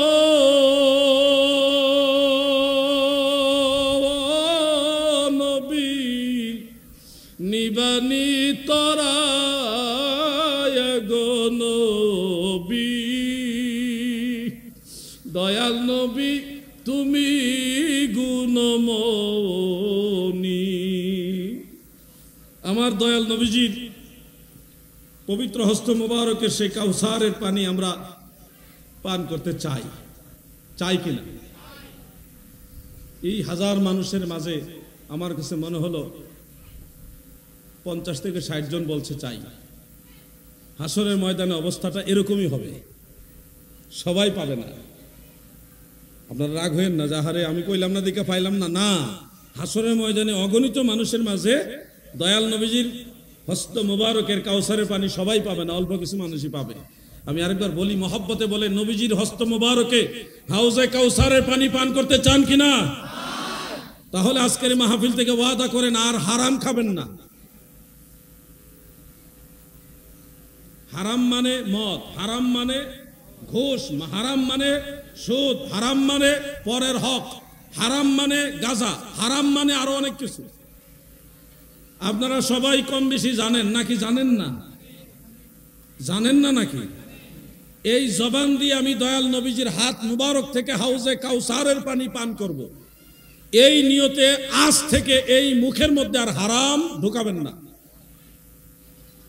আমার দয়াল নবীজি আমার মুখে কাউসারের পানি পান করাবেন, আমাকে এখানে কাউসারের পানি দিবেন, আমি পান করব। ওই নিয়তে সম্ভব হলে বিড়ি সিগারেট খাওয়াটাও ছেড়ে দেন। এটা অনেকের দ্বারা সম্ভব হবে না, সম্ভব হলে ছেড়ে দেন। আমার জবান আমি পবিত্র করি, মদিনাওয়ালার হাত মোবারক এখানে ছোঁয়া লাগবে, মদিনাওয়ালার কদম মোবারকে আমি কদম বসি করব, চুম্বন করব। ওই নিয়তে এই জবানটাকে এখন থেকে পরিশুদ্ধ করেন, ইনশাআল্লাহ বলেন। 100% না পারেন চেষ্টা করেন, অন্ততপক্ষে 33 পাওয়ার চিন্তাটা মাথায় রাখেন। আমাদের মেধাবী এক ছাত্র পরীক্ষায় ফেল করছে, আলহামদুলিল্লাহ কর ফেল করছে, 2 নাম্বার কম পাই 31। সে বলতেছে আমার উস্তাদ অন্যায় করছে, আমারে 2 নাম্বার দিয়ে পাস করাইলো না কেন, আমার উস্তাদ দুর্নীতিবাজ। কি একটা অবস্থা চলতেছে, লেখাপড়াও করব না, হ্যাঁ ডাইরেক্ট পাস করবো পরীক্ষা ছাড়া। আরেকজনে কয় আমরা এই ক্লাস করা দরকার কি, আমরা ডাইরেক্ট ডাক্তার হব। এই লোক যদি ডাইরেক্ট ডাক্তার হয়, বাংলাদেশে কোনো রোগী আর জিন্দা থাকবো? এ তো গণহারে মেরে নেবে সব। যেইভাবে ডাক্তার বাড়িতেছে, মেধাবী ডাক্তার, ওর মারাত্মক অবস্থা। শোনো, প্রকৃত মেধাবী হলো তারা যারা তাদের উস্তাদকে সম্মান করে এবং অন্যায়ের বিরুদ্ধে কথা বলে। তবে অন্যায়ের বিরুদ্ধে কথা বলতে গিয়ে যেন সীমা লঙ্ঘন না করে, তারা হলো মেধাবী। আমাদের উস্তাদদেরকে দেখলে এখন আমাদের ভয়ে কাঁপুনি উঠে। কি সত্য করে বলেন, উঠে কিনা? আমি আমার উস্তাদ, আমি ওই স্কুলে যখন পড়েছিলাম প্রথম দিকে, বাংলা শিক্ষক স্যারের নাম দাও আমি জানি না, শুধু এদুর জানি ভুইয়া স্যার। নাম উচ্চারণ করি নাই ডরে, যদি স্যারে শুনে যে স্যারের নাম উচ্চারণ করছি তাহলে না জানে কি হইব, কত বড় বেয়াদবি হবে। এজন্য স্যারের নামও মুখস্থ করি নাই, সবাই জানি ভুইয়া স্যার। আমি আমার আব্বাজানের ব্যবসা প্রতিষ্ঠানে দুপুরবেলায় খাবার নিয়ে যাচ্ছিলাম, পায়ে হেঁটে, বেশি দূর না, বাড়ি থেকে বাজারে, সরি পায়ে হেঁটে না, আমার প্রাইভেট পড়ার জন্য আমাকে একটা বাইসাইকেল কিনে দিয়েছিলেন আমার আব্বাজান। ওই বাইসাইকেল চালিয়ে আমি বাজারে যাচ্ছি আব্বাজানের জন্য টিফিন ক্যারি করে খাবার নিয়ে। এমত অবস্থায় হঠাৎ দেখি আমার ওই ভুইয়া স্যার আসতেছে। ওয়াল্লাহি আল্লাহর কসম করে বলতেছি, যখন দেখলাম স্যার আসতেছে আর আমি সাইকেলের উপরে, কলিজাটা দুপুর করে কাঁপা শুরু করছে। স্যারে দেখছে আমি সাইকেল চালাইতেছি, লাভ মাইনা নামছি, নাইমা সাইকেল সহ লইয়া ওই রাস্তার পাশে ধান ক্ষেত ছিল, ওই ধান ক্ষেতের কাছে নামছি সাইকেল সহ লইয়া, টিফিন ক্যারিয়ার সহ ওইখানে নিয়ে নামছি। নাইমা স্যার যাইতেছে, লম্বা করে একটা সালাম দিছি, আসসালামু আলাইকুম। ভয়ের সালাম, আমাদের আঞ্চলিক ভাবে ভয়ে এভাবে বাচ্চারা সালাম দেয়, আসসালামু আলাইকুম। স্যারে ওয়ালাইকুম আসসালাম কয়ে কয়, কিরে ওখানে কি করস, ফিরে গেছ নাকি? আমি হা না কোয়ারও শক্তি নাই, ওখানে দাঁড়ায় রয়েছি, বলতেছি স্যার স্যার, জি স্যার স্যার। স্যারে বুঝতে পারছে যে আমি স্যারের সম্মানের কারণেই নামছি। স্যার চলে গেছে, কয় যা যা যেদিকে যাবি যা। এরপরে সাইকেল টাইম না, আর সাইকেল উঠছি না, এই সাইকেল সহ ঠেল্লা এক দৌড় দিছি। ওই দৌড়ের ঠেলায় বাজার আব্বাজানের কাছে গিয়ে খাবার নিয়ে দাঁড়াইলাম। আব্বাজান মনে করছে কেউ মনে হয় আমার দৌড়ানি দিছে, আমারে কয় যে তোমার কেউ কিছু বলছে নাকি? আমি বলি কেউ কিছু বলে না, স্যারে দেখছে আমি সাইকেল চালাইছি, আপনি একটু স্যারের বলে দিয়েন কালকে যেন আমার মারে না। স্যারে তো আর মারবে না কোনোদিন, মনের ভিতরে এটা ভয়, স্যারে দেখছে সাইকেল চালাইছে। আর এখনের সময়টা বাইসাইকেল তো এটা হিসাবই পড়ে না, মোটর সাইকেল হুন্ডা লইয়া যাচ্ছে, স্যার যদি সামনে থাকে হরেনটা একটু জুড়ে দেয়, টিট, স্যারে লাফ মাইরা ওঠে ডরে। আর এখন আপডেট ভার্সন যেটা আসছে, স্যারে মেধাবী স্টুডেন্ট দেখলে ভয় ভাই কোন সময় যে পদত্যাগের জুতার বালা লিয়ে আইয়ে। স্কুলে ঢুকার সময় দোয়া ইউনুস পড়ে। স্যারের অবস্থা এমন হয়েছে, স্কুলে মাদ্রাসায় ঢুকার আগে দোয়া ইউনুস পড়ে, লা ইলাহা ইল্লা আনতা সুবহানাকা ইন্নী কুনতু মিনাজ জালিমিন। এটা পয়রা স্কুলে ঢুকে, কোথায় গেছে জমানা? এই জন্য তো রহমত বরকত কমে গেছে। আমি জানি আমার ছাত্রবেরা সবাই খুশি হতে পারবেন না, আপনারা এই কথাগুলির মূল্য তখন বুঝবেন যখন আপনি নিজে একজন টিচার হবেন, আপনি যখন একজন শিক্ষক হবেন, আপনার সাথে যখন আপনার ছাত্র এই ধরনের ব্যবহার করবে, তখন আপনি বুঝবেন যে আসলে কাজটা কিরকম। আমরা কি বেয়াদবি চাই না আদব চাই? সবাই বলেন বেয়াদবি চাই না আদব চাই? আমার দায়িত্ব আপনাদেরকে আদবের দিকে নিয়ে যাওয়া। সকল ছাত্রদেরকে বলছি, দুইটা কারণে তোমরা ধ্বংস হয়ে যাবা। যারা এগুলির সাথে জড়িত তাদেরকে বলছি, দুইটা কারণে তোমাদের ধ্বংস অনিবার্য। এক নম্বর কারণ, তোমরা তোমাদের উস্তাদদেরকে জুতার মালা পরিয়েছো। আরেকটা হলো আল্লাহর ওলিদের মাজারে যারা আক্রমণ করেছে। এই দুই কারণেই তোমাদের সব বরবাদ হয়ে যাবে। মৃত্যুর আগে যত তাড়াতাড়ি সম্ভব আল্লাহর ওলিদের মাজারে গিয়ে মাপ চাও, আর উস্তাদের কাছে মাপ চাও। হয়তো আল্লাহ মাফ করবে, না হয় তোমরা এমনিতেই ধ্বংস হয়ে যাবে। আরো কি করছো না করছো ওগুলি বাদ, এই দুই কারণে তোমরা এমনি ধ্বংস হবা। বলবেন আমার উস্তাদ এই করছে। পৃথিবীতে কেউ 100% পিওর না, দোষ ত্রুটি সবারই আছে। তোমার মাকে জিজ্ঞাসা করো, মা তোমার কি কোনো দোষ আছে কিনা, বাবা আপনার কি কোনো দোষ আছে কিনা। দোষ বলতে ত্রুটি বলছি, কাজের ক্ষেত্রে ভুল ত্রুটি। দোষ ত্রুটি ভুল আছে, আপনারও তো আছে। এরকম ভুল ত্রুটি হলে তাদেরকে ভিন্নভাবে আদবের সাথে সংশোধনের দিকে আহ্বান করুন। প্রয়োজনে আইনের আশ্রয় নেন, কিন্তু কোন ক্রমে ছাত্র হয়ে উস্তাদের সাথে বেয়াদবি করবেন না। ছাত্র ভাইরা, যুবক ভাইরা, আপনারা কি কথা বুঝতেছেন? মানা না মানা আপনার ব্যাপার। আমার দায়িত্ব শুধু আপনাকে স্মরণ করায় দেওয়া। না মানলে আপনি বিপদে পড়বেন, মানলে আপনি লাভবান হবেন। আমার দায়িত্ব শুধু আপনাকে স্মরণ করায় দেওয়া। হাসরের ময়দানে আমি দায় মুক্ত হব যে আমি সতর্ক করেছি। বাস। একটা প্রশ্ন এসছে, কবর জিয়ারত করাকে বলা হচ্ছে কবর পূজা। একজন বক্তার নাম লিখেছে, এই ধরনের বক্তাদের নাম নবীর গোলামদের জবানে শোভা পায় না, এই জন্য উচ্চারণ করলাম না। কবর জিয়ারতকে মুতলাকান কেউ যদি পূজা বলে, সে সুন্নতকে পূজা বলার কারণে সাথে সাথে কাফের হবে, তার বিবিও তালাক হবে, এবং তার পিছনে নামাজ পড়া মুসলমানের জন্য হারাম হবে। কবর জিয়ারত করা নিঃসন্দেহে সুন্নতে রাসূল, এই বিষয়ে কারো কোনো ইখতিলাফ নাই, মতানৈক্য নাই। এটার উপরে সমস্ত আইম্মায়ে কেরামের ইত্তেফাক আছে, ঐকমত্য আছে, সবাই একমত এটা সুন্নতে রাসূল সাল্লাল্লাহু আলাইহি ওয়াসাল্লাম। নবীর সুন্নতকে কেউ যদি পূজা বলে, একটা শিরকি কাজের সাথে তুলনা দেয়, একটা কুফরি কাজের সাথে তুলনা দেয়, সুন্নতকে কেউ যদি কুফরি কাজের সাথে তুলনা দেয়, তখন অটোমেটিক সে কুফরি করার কারণে ঈমান থেকে খারেজ হয়ে যাবে। সে যেই হোক, অমুক হোক আর তমুক হোক। হ্যাঁ, কবর জিয়ারতকে কেন্দ্র করে কোনো শরীয়ত বিরোধী কাজ হলে সেটা পরিশুদ্ধ করবেন, সবার দায়িত্ব এটা। কিন্তু কবর জিয়ারতকে কখনোই কবর পূজা বলা যাবে না। কবর জিয়ারতকে কেন্দ্র করে কেউ যদি কোনো হারাম কাজ, কবিরা গুনাহ করে থাকে, সেটার বিরোধিতা করেন, কিন্তু কবর জিয়ারতকে পূজা বলার কোনো সুযোগ নাই। আপনাদেরকে আমি একটা কথা বলি, মাথায় তো আলহামদুলিল্লাহ সবারই টুপি আছে, 2-4 জন বা কিছু মানুষ ছাড়া।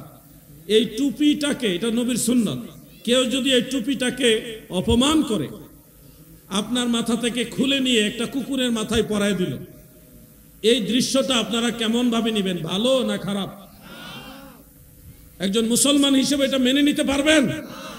এর চেয়ে আরো ভয়ঙ্কর জঘন্য অন্যায় হলো কবর জিয়ারতকে পূজা বলা। কবর জিয়ারতকে পূজা বলা ওইটার চেয়ে আরো বেশি জঘন্য অন্যায়, পাপ। এজন্য আমার বক্তব্য ক্লিয়ার। দয়াল নবীজি বলেছেন, ইন্নী কুনতু নাহাইতুকুম আন জিয়ারাতিল কুবুর ফাজুরুহা ফাইন্নাহা তুযাক্কিরুল মাউত। আল্লাহর নবী বলেন, উম্মতেরা শোনো, তোমাদেরকে কবর জিয়ারত নিষেধ করেছিলাম, এখন আদেশ দিলাম কবর জিয়ারত করো। নবীর আদেশ মানা ইবাদত, নবীর আদেশ মানা ইবাদত। আল্লাহর রাসূল বলেন, এখন আদেশ দিলাম কবর জিয়ারত করো। ফাইন্নাহা তুযাক্কিরুল মাউত, কেননা কবর জিয়ারত তোমাকে মৃত্যুর কথা স্মরণ করিয়ে দেয়। আমার ভাইরা গো, কবর জিয়ারত করতে যাই, গেলে এই যে আমির ভান্ডার দরবার শরীফ আসলেন, দেখতেছেন মাজার পাকা করা আছে, আসেনি? মাজার পাকা করা আছে কিনা? এই যুবক ভাইরা শোনো, সহিহ মুসলিমের একটা হাদিস তোমাদেরকে দেখাবে, দেখিয়ে বলবে উঁচু কবর ভেঙ্গে সমান করে দিতে হবে। আল্লাহ রাসূল হযরত আলী রাদিয়াল্লাহু আনহু আদেশ দিয়েছে। এটা সহিহ হাদিস এবং নবীজি বলেছে এটা সত্য। উঁচু কবর ভেঙে সমান করে দাও, এটা হাদিসে আছে, সহিহ মুসলিমে আছে। এই হাদিসটা আমাদের এই সহজ সরল বা কাঁচা মনওয়ালা কচি মনওয়ালা যুবকদেরকে দেখিয়ে বলে, দেখো আল্লাহ রসুল বলেছে উঁচা কবর পেলে ভেঙে সমান করে দিতে হবে। এই হাদিস আপনারা দেখে চিন্তায় পড়ে যান, নবীজি বলছে উঁচা কবর ভেঙে ফেলতে হবে, তাহলে তো মাজার রাখা ঠিক না। এই ব্যাখ্যার উপরে দাঁড়ায় এই বাংলাদেশে বেশ কয়েকটা মাজার ভাঙ্গা হয়েছে। কিন্তু আজকে আমি ক্লিয়ার ভাবে বলে যাচ্ছি, দয়াল নবীজি যে উঁচু কবর ভাঙ্গার আদেশ দিয়েছেন, ওই উঁচু কবরগুলো মুসলমানের কবর ছিল না, ইহুদি নাসারা মুশরিকদের কবর ছিল। আমি আবার বলছি, রসুল পাক সাল্লাল্লাহু আলাইহি ওয়াসাল্লাম যেই উঁচু কবরগুলো ভেঙে সমান করে দেওয়ার আদেশ দিয়েছেন, সেই উঁচু কবরগুলো কোনো মুসলমান বা সাহাবী বা নবী রাসূল তাদের কবর ছিল না, এগুলি ছিল কাফের মুশরিকদের উঁচু কবর। বলবেন দলিল কি? দলিল সহিহ বুখারীর হাদিস। বুখারী শরীফে হযরত আনাস রাদিয়াল্লাহু আনহু বর্ণনা করেছেন এই ডিটেইলস ঘটনাটা। মসজিদে নববী শরীফ যেখানে, এখানে ইহুদিদের উঁচা উঁচা কবর ছিল। আপনারা নিশ্চয়ই খ্রিস্টান বা ইহুদিদের উঁচু কবর দেখেছেন, না দেখলে ইউটিউবে গুগলে সার্চ দিয়ে দেখে নেবেন। আমি নিজের চোখে অসংখ্য কবরস্থান দেখেছি, ফিলিস্তিন যাওয়ার পরে দেখেছি, ওখানে ইহুদিদের কবরস্থান আছে আলাদা, বিশাল কবরস্থান, উঁচা উঁচা কবর। আল্লাহর রাসূল সাল্লাল্লাহু আলাইহি ওয়াসাল্লাম সেই মুশরিকদের উঁচা কবর, যেই কবরগুলি মসজিদে নববী যেখানে, এখানে উঁচু উঁচু কবর ছিল, নবীজি ওই উঁচু কবরগুলি ভেঙে সমান করে ওইখানে মসজিদে নববী বানাইবার আদেশ দিয়েছিলেন। এটা সহিহ বুখারীতে উল্লেখ আছে। এখন হাদিস হলো কাফের মুশরিকদের কবর ভাঙ্গার হাদিস, কিন্তু আপনাদেরকে বুঝাইতেছে ওলিয়া উলিয়া ফির মাশায়েখদের কবর ভাঙ্গার হাদিস। কথা বুঝতেছেন না আপনারা? হাদিস কিন্তু ভুল না, হাদিস ঠিক আছে। হাদিসে বলছে মুশরিকদের কবর ভাঙ্গার কথা, আর আপনাদেরকে বলতেছে আল্লাহর ওলিদের মাজার ভাঙ্গার কথা। আমি এই আলোচনাটা বাংলাদেশে বেশ কয়েক জায়গায় করেছি। এখানে লামাযহাবীরা, মাজার বিদ্বেষী যারা, তারা কি করছে, আমার আলোচনার একটা খণ্ডিত অংশ, ওই যে আজকেও তো বলছি যে হাদিসে আছে উঁচা কবর পেলে ভেঙ্গে সমান করে দাও, এই কথাটা কাট করে নিয়ে ব্যাপকভাবে তারা প্রচার করছে।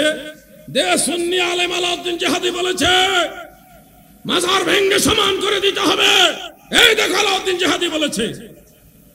মানুষ তো কাটিং করা বক্তব্য পাইয়া বলতেছে কি রে, আমরার হুজুরি দি বলতেছে মাজার ভাঙতে। এই বক্তব্য আপনাদের চট্টগ্রামের একজন বয়স্ক আলেম, বয়স একটু ওভার হয়ে গেছে, আল্লাহ ওনাকে সুস্থ রাখুক, নেক হায়াত দারাজ করুক, দোয়া করি। হায়াত কম থাকলে তাড়াতাড়ি খাতেমা বিল খায়রের সাথে কবরে নুক। উনি এই কাটিং বক্তব্য শুনে আমার উপরে খেপছে, আলাউদ্দিন জিহাদি তোমার বক্তব্য উদ্ধ করো, না হলে আমি মুখ খুলবো। কি মুখ খুলবেন? আপনার মুখ খোলার আগে আপনার জন্য ওয়াজিব এই বিষয়টা ভালোভাবে গবেষণা করা, তাহকিক করা, জানা।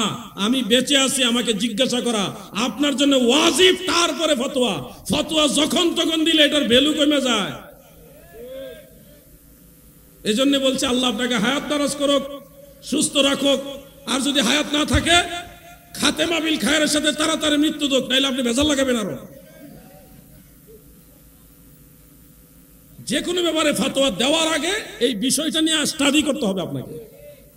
এই বিষয়টা নিয়ে স্টাডি করে তারপর আপনাকে সিদ্ধান্ত দিতে হবে, তাও প্রতিপক্ষ যা আছে তার কাছ থেকে ব্যাখ্যা জানতে হবে। আল্লাহর ওলিদের মাজার ভাঙ্গা যারা বলছে তারা মিথ্যাবাদী, তাদের দলিল ভুয়া, কারণ তারা হাদিস দেয় একটা, বুঝায় আরেকটা। হাদিসে বলা হয়েছে কাফের মুশরিকদের কবর ভাঙ্গার ব্যাপারে, আর তারা আল্লাহর ওলিদের মাজার ভাঙতেছে। অতএব তারা নবীর হাদিসকে বিকৃত রূপে মানুষের কাছে উপস্থাপন করে মানুষকে ভুল পথে নিচ্ছে। কথা ঠিক না বেঠিক? আরেকটা হাদিস বলেই আমার আলোচনা শেষ করে দিচ্ছি। সেই হাদিসটা যুবক ভাইরা আপনাদের জন্য বলছি, সহিহ মুসলিমের মধ্যে উল্লেখ, নাহা রাসূলুল্লাহ সাল্লাল্লাহু আলাইহি ওয়াসাল্লাম আইয়ুজাসসাসা আল কবর ওয়া আইয়ুকআদ আলাইহি ওয়া আইয়ুবনা আলাইহি রাওয়াহু মুসলিম। নবী করিম সাল্লাল্লাহু আলাইহি ওয়াসাল্লাম কবরকে চুনকাম করতে, কবরের মধ্যে বিভিন্ন রং বেরং বা চুনকাম এগুলি করতে নিষেধ করেছেন। প্রিয় নবীজি কবরের উপরে বসতে নিষেধ করেছেন। আল্লাহ রসুল কবর পাকা করতে নিষেধ করেছেন। এই হাদিস সহি, সঠিক হাদিস। এই যে কথাটা, এটা আবার দেখবেন কাট করে লাগাই দিছে, প্রচার করে দিছে। জালাউদ্দিন জিহাদি কইছে মাজার পাকা করা জায়েজ নাই। এইটার উপরে আবার আরেক মুরব্বী ফতোয়া দেওয়ার জন্য রেডি হবে। কি যে জালাত আছি। মাজার পাকা করতে প্রিয় নবীজি নিষেধ করেছেন, হাদিস সঠিক। কিন্তু শুনুন, একটা হাদিস পড়লে হবে না, এই ব্যাপারে আরো হাদিস আছে। আমার কাছে কম পক্ষে 50টার উপরে হাদিস আছে মাজার পাকা করার পক্ষে। আপনি নাজায়েজ প্রমাণ করবেন একটা বা দুইটা, না 10টা হাদিস দিয়ে নাজায়েজ প্রমাণ করবেন। আমি 50টার বেশি হাদিস দিয়ে প্রমাণ করব কবর পাকা করাও জায়েজ আছে। তাহলে কি হাদিস, এক হাদিস আরেকটার বিরুদ্ধে নাকি? হাদিসে হাদিসে কি লড়াই আছে নাকি? না, সব হাদিস স্ব স্থানে সঠিক, কিন্তু বুঝার মধ্যে ভেজাল আছে, বুঝার মধ্যে ভুল, বুঝার মধ্যে দোষ বা ত্রুটি। মনে রাখবেন, কবর পাকা করতে দয়াল নবীজি নিষেধ করেছেন, এটা সত্য। আবার কবর পাকা নবীজিও করেছেন, সাহাবাই কারাম করেছেন। এই মর্মে অনেকগুলো হাত আমাদের হুজুর চলে আসছে। নারায়ে তাকবীর।